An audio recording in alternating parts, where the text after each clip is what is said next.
Assalamualaikum warahmatullahi wabarakatuh. Perkenalkan, nama saya Tria Istiawati dengan NIM 131211025, Prodi S1 PGSD semester 6. Di sini, saya akan menjelaskan tentang pendekatan.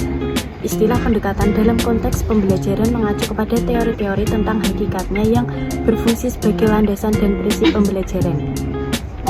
Pendekatan dalam pembelajaran IPS dimaksudkan sebagai cara pandang kita terhadap proses belajar siswa dalam mata pelajaran IPS dalam upaya menciptakan kondisi dan iklim kelas yang memungkinkan terjadinya proses belajar.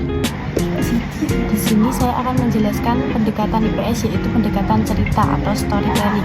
Pada pendekatan ini, materi pembelajaran disampaikan melalui cerita-cerita menarik atau legenda yang dapat memikat minat siswa.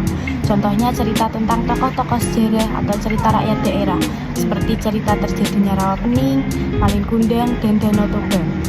Tujuan metode storytelling ini diantaranya adalah untuk meningkatkan kemampuan berbahasa, diantaranya kemampuan dalam menyimak, kemampuan dalam berbicara, dan dapat menambah berbagai kosakata siswa. Selanjutnya, dapat mengembangkan kemampuan berpikir siswa, karena dengan adanya metode storytelling, siswa akan terfokuskan perhatiannya dan dapat mengembangkan kemampuan berpikir siswa secara simbolik. Metode storytelling dapat menanamkan pesan-pesan moral yang terdapat dalam sebuah cerita yang dapat mengembangkan kemampuan moral siswa dari segi agama, contohnya konsep benar, salah, atau konsep kebutuhan. Selanjutnya ada tahapan storytelling.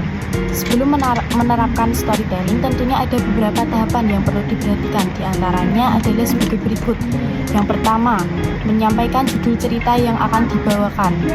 Yang kedua, mengondisikan kelas dan siswa agar siap mendengarkan cerita. Yang ketiga, bercerita di depan siswa. Yang keempat, memberikan penjelasan mengenai cerita yang disampaikan. Yang kelima, memberikan kesempatan kepada siswa untuk bertanya mengenai isi cerita yang disampaikan.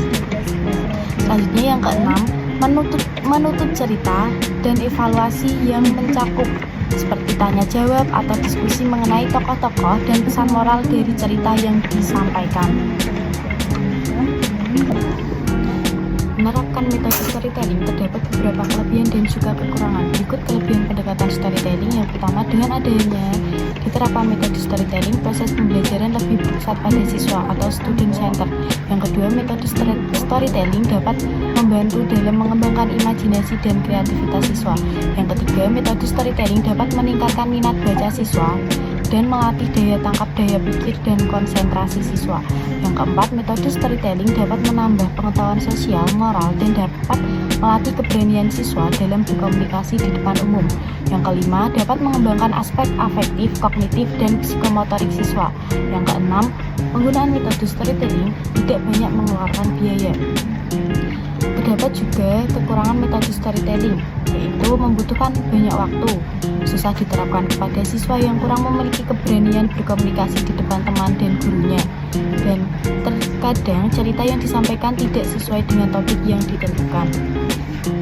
Sekian materi yang saya sampaikan, semoga bermanfaat. Apabila ada salah, saya mohon maaf. Sampai jumpa di lain waktu. Wassalamualaikum warahmatullahi wabarakatuh.